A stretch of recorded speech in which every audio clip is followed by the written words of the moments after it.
மக்களே, இன்றைக்கி என்ன சமைக்க போகிறேன்னா வெண்டைக்காய் புளிக்குழம்பு. என்னோடய ஸ்டைலில் எப்படி சமைக்கிறேன்னு பார்க்கலாம் வாங்க. இப்போ தாளிக்கிறதுக்கு என்னென்ன தேவைன்னா கடுகு, ஜீரகம், வெந்தயம் போட்டுட்டு இப்போ வதக்கிறதுக்கு வெங்காயம், பச்சை மிளகா இது நான் போட போகிறேன்.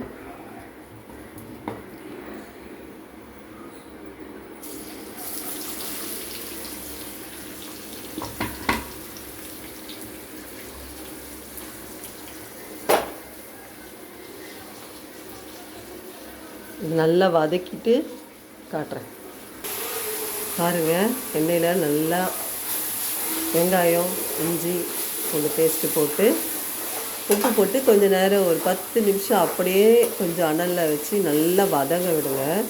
நல்லா வதங்கின பிறகு எப்படி இருக்குன்னு காட்டுறேன் பாருங்கள் மக்களே. வெங்காயம் நல்லா வதங்கிடுச்சு. இப்போ மசாலா ஐட்டம்லாம் சேர்க்கலாம் பாருங்கள். மசாலா ஐட்டம் வெறும் மஞ்சத்தூள், குழம்பு மிளகாத்தூள் தான் சேர்த்துருக்கேன். நான் வேறு எதுவும் சேர்க்கல. இப்போ அதை நல்லா கலக்கிட்டு ஒரு 2 நிமிஷம் எண்ணெயிலே அப்படியே கொஞ்சம் வதங்க விடுங்க. அதுக்கப்புறம் மற்ற ஐட்டம்லாம் என்னென்ன போடுறது நான் சொல்கிறேன். இப்போ நல்லா கலக்கியாச்சு. இப்போ இதில் என்ன போட போகிறேன்னா வெண்டைக்காய் போட போகிறேன். நிறைய பேர் வெண்டைக்காய் வதக்கி போடுவீங்க. நான் வதக்க மாட்டேன், நான் அப்படியே தான் போடுவேன்.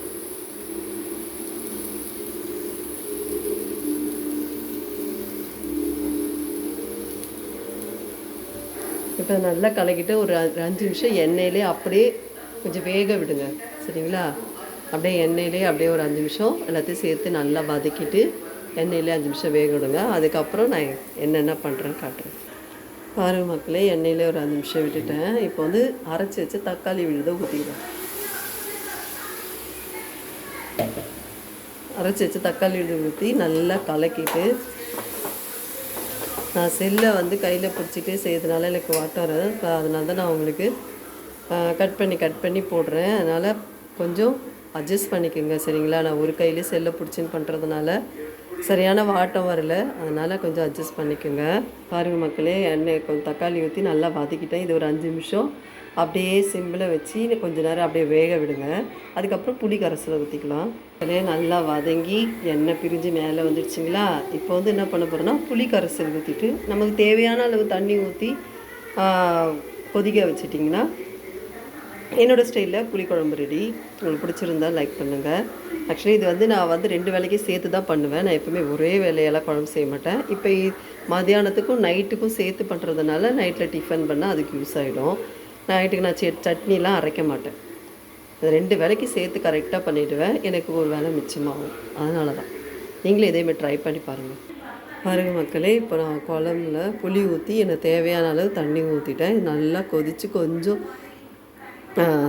நல்லா கொதித்து வரும்போது என்ன பண்ண போகிறேன்னா கொஞ்சோண்டு வெல்லம் இருந்தால் போடுங்க, இல்லைனா கூட பரவாயில்ல.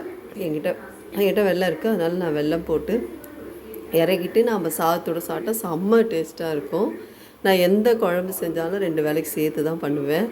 என்றைக்காவது ஒரு நாள் வெரைட்டி ரைஸ் பண்ணும்போது நைட்டு சட்னியோ இல்லை வேறு ஏதாவது சப்பாத்தியோ அந்த மாதிரி செஞ்சுக்குவேன். நான் குழம்பு செஞ்சேன்னா எனக்கு நைட்டுக்கு எனக்கு சட்னி அரைக்கிற வேலையே இருக்காது.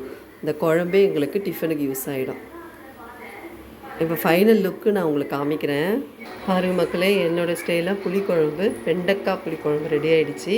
கடைசியாக கொஞ்சம் வெல்லம் சேர்த்துட்டேன், ஆனால் அதை அவங்ககிட்ட காட்ட முடியல, சாரி. வெல்லம் இருந்ததுனால வெல்லம் சேர்த்து கொதிச்சு இனிமேல் ஆஃப் பண்ணிவிட்டு என்னோடய ஸ்டைலில் நான் புளிக்குழம்பு செஞ்சுட்டேன். உங்களுக்கு பிடிச்சிருந்தால் லைக் பண்ணுங்கள், சப்ஸ்கிரைப் பண்ணுங்கள். நிறைய பேர் லைக் பண்ணாமலும் சப்ஸ்கிரைப் பண்ணாமலும் பார்க்குறீங்க. உங்களோட ஒவ்வொரு சப்போர்ட்டு தான் என்னுடைய ஒவ்வொரு படிக்கும் முதல் படியாக நான் நினைக்கிறேன். So please like and subscribe. Thank you so very much for watching for my video. Thank you.